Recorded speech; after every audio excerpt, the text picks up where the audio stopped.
Sud Radio Découverte Tourisme, Stéphane Zeremeta. Bonjour Stéphane. Bonjour Laurence. Directeur éditorial du Petit Vuté. Alors ce matin, vous nous amenez du côté de l'Eure. Tiens, voilà une destination étonnante, qu'on connaît sans connaître. En tout cas, il y a finalement plein de trésors à soupçonner. On ne pense pas forcément. C'est un territoire qui est assez rural. On est à juste une heure de Paris. C'est un territoire absolument magnifique. Alors, en visite, on va commencer par se rendre à l'abbaye de Fontaine-Guérard. Là, c'est vraiment un cadre enchanteur. On est dans la vallée de l'Andelle et c'est une abbaye cistercienne de style gothique anglo-normand qui date du XIIe siècle. C'était uniquement des moniales, c'est uniquement des femmes qui étaient dans cette abbaye-là.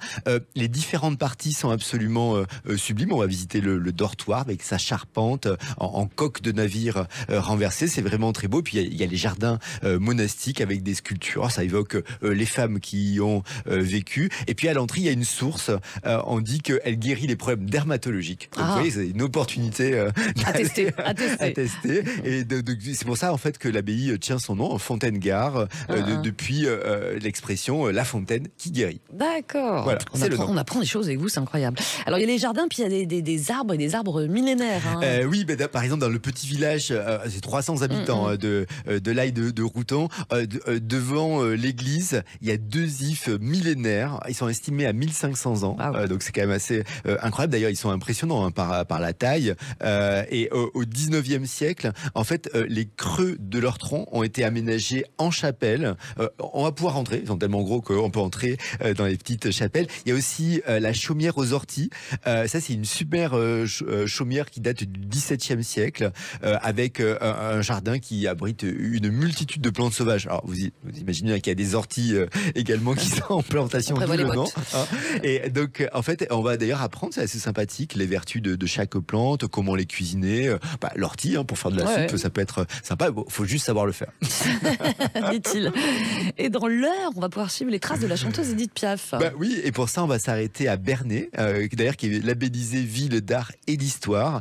C'est là qu'Édith Piaf a passé une partie de son enfance, dans la maison close de sa grand-mère, qui se trouve au 7 rue Saint-Michel.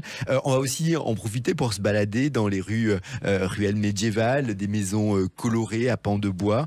C'est vraiment très joli. On a la rue Gaston Follop qui est hors d'âge avec plein de boutiques d'antiquaires. C'est vraiment très joli. Puis après, il y a des épiceries, des restaurants, des bons produits locaux, des fromages, des poissons. Donc voilà, les côtes normandes ne sont pas là. Pas loin, donc très loin. Donc, ça va, marché. Donc il y a le fantôme d'Édith Piaf. Et c'est dans l'Eure aussi qu'est né le parfum Chanel numéro 5. Oui, en fait, ça s'est passé dans le château de Beauménil. On est au cœur du pays d'Ouche. L'édifice est un magnifique exemple d'architecture du début du XVIIe siècle avec des façades de briques, de pierre. L'intérieur est vraiment aussi très richement décoré. Il y a tout un mobilier, des œuvres d'art d'époque. C'est aussi dans les couloirs du château que Coco Chanel a emprisonné la fragrance très sensuelle d'un bouquet floral dans une flasque de vodka de son amant. C'est l'histoire. Et ce serait comme ça que serait né le célèbre numéro 5. Incroyable. Et puis on termine avec une balade au milieu du Marais Vernier. Là, il paraît qu'il y a des plantes carnivores. Il y a des véritables plantes carnivores. Alors, c'est que le Marais Vernier. Vous avez des bonnes idées, c'est pour finir sur la chronique. Vous donner un tout petit peu plus envie. En tout cas, c'est la plus vaste tourrière de France. C'est une zone humide absolument magnifique. Vous allez vous promener à pied, à vélo, à dos d'âne, pour le côté un peu amusant. Il y a toute une biodiversité très riche. On va croiser des balbuzards, pêcheurs, des faucons pèlerins, des vaches Highland, belles vaches Highland, des chevaux camarguais aussi. Oui, c'est assez varié.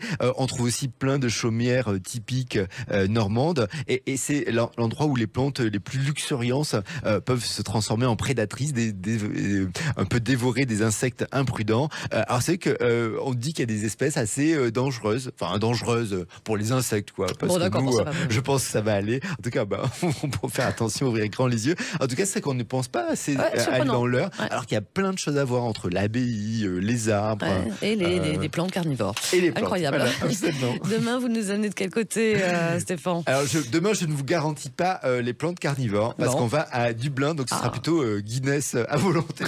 Non, avec modération. Bien joué. Avec grand plaisir, les bons plans du Petit Futé avec vous, Stéphane Zeremeta. À demain. À demain. Merci.